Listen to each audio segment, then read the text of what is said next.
What if the oldest dream in the world, a machine that heals, was built out of science you already own?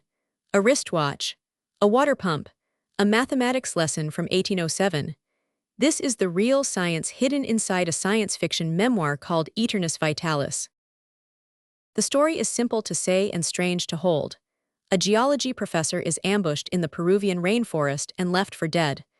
3 days later he wakes up, healed, and 40 years younger, on a patch of ancient worked stone. The novel is his memoir, written 300 years later. The story is fiction. The machinery inside it mostly is not. Start with the setting, because it is real. The Cordillera Azul, between the towns of Tacash and Tingo Maria in Peru, is one of the most remote forest regions on Earth, a national park the size of a small country, where new species are still discovered on nearly every expedition. If the world were hiding something old and patient, it would hide it here. Now the stones. In 1880, the Curie brothers discovered that quartz does something almost magical. Squeeze it and it makes electricity. Feed it electricity and it vibrates millions of times a second with a precision nothing mechanical can match. This is piezoelectricity and you own it already.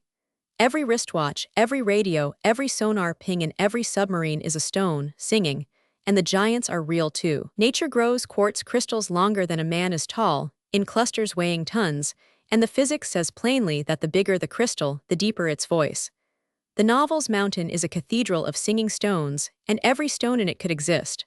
What no one has ever done is build the cathedral. The stones are real. The machine is the fiction. How do you power a machine for 1,000 years with no fuel and no keeper? The novel's answer is the hydraulic ram pump, 2 moving parts, no motor. It spends the weight of falling water to lift a portion of that water higher than it fell, and it will run, patiently, for as long as the water keeps its appointment. The patent is from 1796, but the idea of moving the world with falling water is far, far older. On the plateau of Saqqara in Egypt, researchers have identified a water management system nearly 5,000 years old, and have argued that the step pyramid of Djoser itself was raised by a water-powered hydraulic lift, an engine of falling water on an ancient plateau, older than almost everything we call engineering.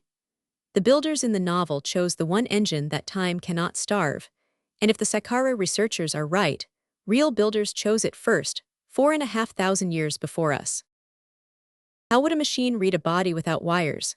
In 1787, Ernst Chladni drew a violin bow along a metal plate scattered with sand, and the sand leapt into patterns, geometry made visible from pure vibration.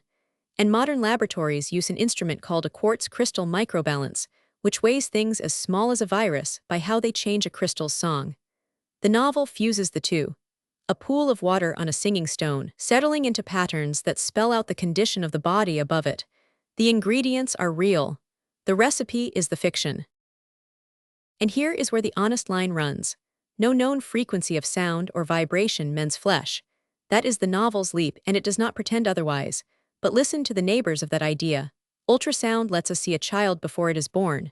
Focused sound waves shatter kidney stones without a single incision. Pulsed fields coax stubborn bones to knit. Medicine already speaks to the body in vibration. The fiction only asks, what if we learned the whole language? One scene in the trilogy required actual mathematics, done for the book itself. To restart a stopped heart, the story's builders use a chord of pure tones. Is that plausible? In 1807, Joseph Fourier proved that any rhythm, however complex, is just simple waves added together. So we computed it. The mechanical wave of a beating heart, rebuilt from just 4 pure tones at the right strength and timing, comes out 98% true to the original shape. You do not need 100 instruments to play a heartbeat. You need the first 4 notes of its chord. That number is in the novel because it is, genuinely, the number. The novel's hardest science is its most human. When a heart stops, the brain does not die all at once. It dies from the top down. Memory and self are the most fragile, the deep machinery of breath the most stubborn, and the clean window for bringing back the whole person is only a handful of minutes wide.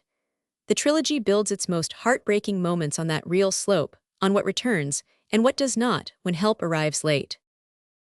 And then there is the book itself, which is its own nested machine. A memoir by a man who does not exist, bearing the author's real name, wrapped around a science fiction story that never happened, wrapped around true memories that did. Somewhere in these pages, hidden in plain sight like a code on a cave wall, The author is telling you the truth about his own life. Part of the reading is deciding where. AETERNUS VITALIS, Book 1 of the trilogy, is available now in paperback, hardcover, and Kindle. A man left for dead. A machine older than history. A secret every family on Earth would kill to own. And running underneath all of it, real stones, real water, real mathematics, real medicine. The dedication of the book says it best. The page, like the stones, preserves truth. AETERNUS VITALIS by Joseph Wimsatt, available now on Amazon. The story continues.